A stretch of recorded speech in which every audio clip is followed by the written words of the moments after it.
السلام عليكم dhiiga haweenka ku dhaco bil walba ma hibo ilaahay u siiyay mise waa ciqaab muuqaalkan hadii ay daawanayaan hooyooyin ama abayaal dhamaantiin waxa idin leeyahay karaali noqda laakiin wuxuu noqon doonaa muuqaalkii ay idin kugu hiilin lahaa idinka dad badan oo muuqaalka daawanaya wiil niman raga waxay leeyihiin ama wiilala anaga nooma hiilinaysid miya wariyaa waa aad daran tahay kuwa u hiilina horta hooyo iyo abaayo hadii ay afkayga ka soo baxaan wax khaldan way cishan kartaa dabcan commentigan way igu soo canaanan kartaa cilmiga xishood ma lahan sababtoo ah jalkan waxa ugu hadalnaa waxyaalaha quseeya cilmiga dhiiga dumarka bil walba ku dhaco afka ingiriiska waxa lagu dhahaa menstruation afka carabigana waxay ku dhahaan caada shahriya sida awgeeda dhiigaas habeenka bil walba ku dhaco waa deeq uu ilaahay siiyay anagana waxaan u fahanay si qalad ah subhanallah inkastoo ilaahay aqlina siiyay hadana qarniyadii 18aad ilaa 19aad ummadda waxay ku dhaqmi jireen waxyaalo jaahili ah oo jaahil dhaafay ah waxa jira dad aaminsanba bil walba dumarka caadadan ka socota ama dhiigan ka socdo inuu yahayba wax khaldan waxa uu igu darnaaba hinduuska ama hindida caadaday aaminsanayeen waxay dhaheen ha aaminin qof 7 maalin dhiig uu ka socdo aan dhimanaynin ya allah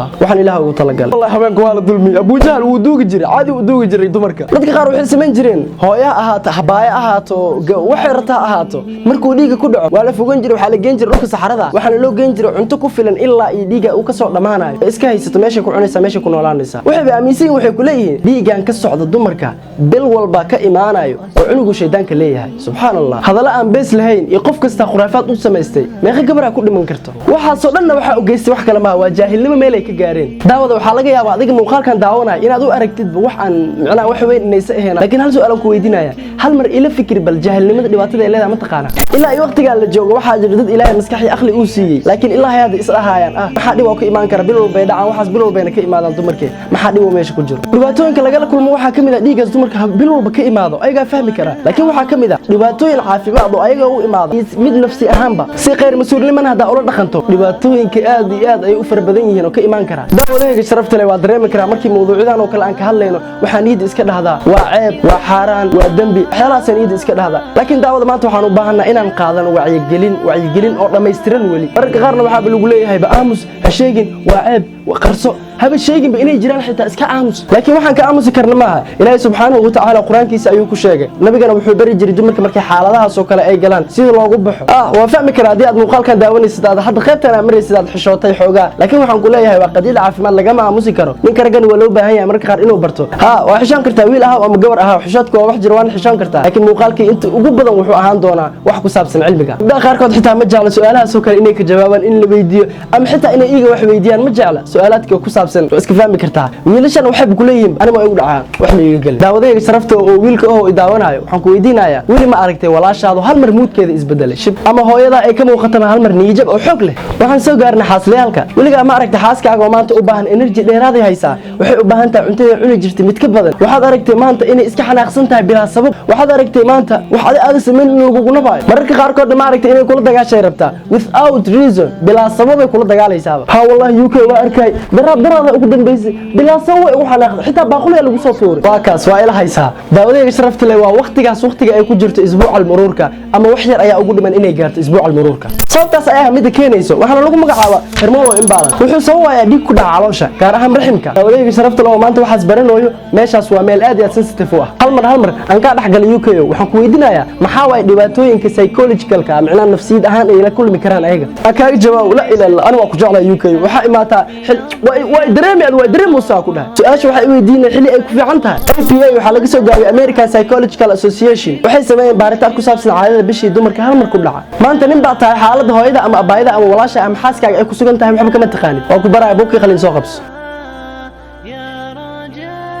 buukii qalin nijab inay dareento rajaxumo xasiloon darada niyada inay ayso ay murugooto si lama filaana allergiga oo ku badan nolol maalmeedkeeda inay kala kulanto raaxa la'aan ama taadka inuu ka xirmo taasna way sii kala baxdaa cuntooyin gaar inay ugu dhagto ama cuntooyin ay jecleed inay nacdo daal iyo caajis aan la aqoon meel oo ka imaaday istaayir aan kula hadlay xitaa kaliyada ka soo qaad energy la'aan habeenkii xitaa inay hurdo la'aan ku dhacdo laakiin maalintii ay saacado dheer ay seexato meeqa marona waa ogahay 10 marona xisaabta waa la socdaa stress iyo walwal joogta xanaaqi aan dhamaanin luminta xakamaynta neerfaha mid ugu dambeysana waxay tahay waxa dhibaysa focus gareenta wardaawaday qofkan war focus gareenta inuu wax focus gareeyo bisa dhibooso adiga ma caawis dulfa qaba markaas waxa leedahay maxaa leedahay ma kariso cuntada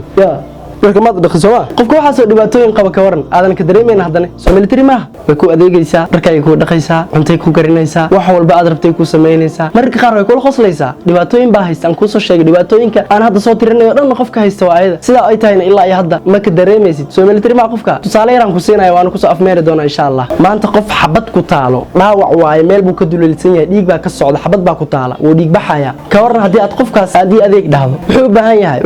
yahay inaad dhabiibto wuxuu u baahan yahay inaad gargaarka degdega u muujiso inaad dhiig joojin u sameeyso u baahan yahay ka waran hadaa aad si adeegsato aad qof dhiig buuxay hadaa si adeegsato aad dhahdo ka waran darkayga ma dhaxday cuntadeeda ma karisa waxay ma ii sameeyay ka waran hadaa sidaa dhahdo laakiin mid ogow shaqada markaas guriga qabanaysa waxay la mid tahay adiga oo lagu dhaha container kor kaliya dad sababta qof dhiig baxayo waa because xanuunkaas soo sheegnay oo dhan qofka hayda waa ayada sida ay tahay wali hawsheeda si qabsanaysa wallahi waa military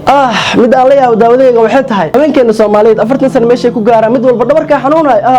daawadayga sharafta leh oo ninka hadda daawanaya taasna 100% waa khalad sababtoo ah Yurubtaana arkaysid 60 sano ay jirtaa baaskiil ay wadataa waxna laga tuugay ma hadaan nimanahay waa ku qasbanahay waa inaad tixgelisaa xaalka ay ku sugan tahay hooyada walaasha xaaskaaga gabadhaada inay ka tagin gabadhaada xitaa ee dalabaadkeena faraha badan 80% anaga inaa ka khafiifino dalabaadan ku wadnaa war qofkii amaanta dhan soo sheegino sida u dhiig baxaya waxa leedahay maanta cuntadii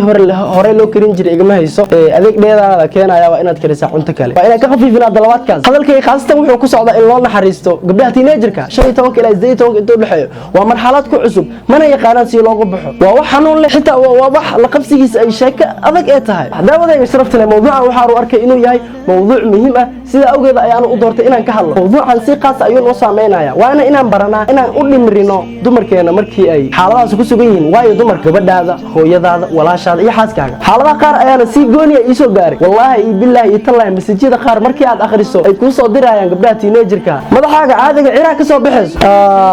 waa ku fahmi muuqaalkan sababta u sameynaysid wax kale ma aha dadka gabdhaha dareensiinaysa inaa qof naxariis badan aad tahay single aad tahay hadhow waxa rabtaa gabdhaha inay ku jeclaadaan muuqaalkan markay daawadaan waa ku fahmi way ka soo ureysay hooyaa i dhashay abaayna waa ila dharatay xitaa waxay keenaysaa mawduucan si gaar ah inaan uga hadlo sababtoo ah aniga xitaa ilma ay ii noqonaysaa berin xaas ayaan yeelan karaa gabar ayaan dhali karaa isku dayo intaan ka baran kar inaan ka barto si aan hadhow garab istaago familkayga asbaabta kugu soo bandhigan wax kale maaha muuqaalkan hadda waa ka shalaynaya laakiin hadhow waa inaad garab istaagtaa hooyada walaasha abaayda iyo xaaskaaga intaba familkaaga oo dhan u kaadi hal mar ragga qaarkooda sumcad xumo meelayna dhigan jaahilnimo meelay ka marayso waxay dumarka ku kalifeen ayagoo ilmo ee u dhaleen isbuucii raximka ayagoo ku jiraan inay u galmoodaan raximkii ayaa intuu fashfashay balolay la ilaaha illa allah kuwaas yaa itus cudurrada ay ka qaadeen waxa kamid ah infection ay ka qaaday daawadayga sharafta leh ma malaysan kartaa waa wax ay diiday diintii xagga caafimaadka hadii loo eegana waa mamnuucba war caafimaad maxaa ka rabtaa diintii ayaa diiday diintii ayaa diiday caafimaad maxaa ka rabtaa soo daawadayga insha Allah muuqaalka maanta halkaan ayaa ku soo akeen doona hadii aan ku dheeraadana waxa ku leeyahay soo waa muuqaal muhiim ah aan u arkay inuu muhiim yahay bulshada dhexdeeda sababta waxaan ugu soo barbaariyay inaan waxyaalaha soo kale aan ka hadlin waa aamus sheegin aan la dhihi jiray soo marka insha Allah mawduucan maanta halkaas ku akeen doona soo waa muhiim una xariiso hooyada walaasha abaayada xaaska gabadhaada iyo gabar walba Soomaaliya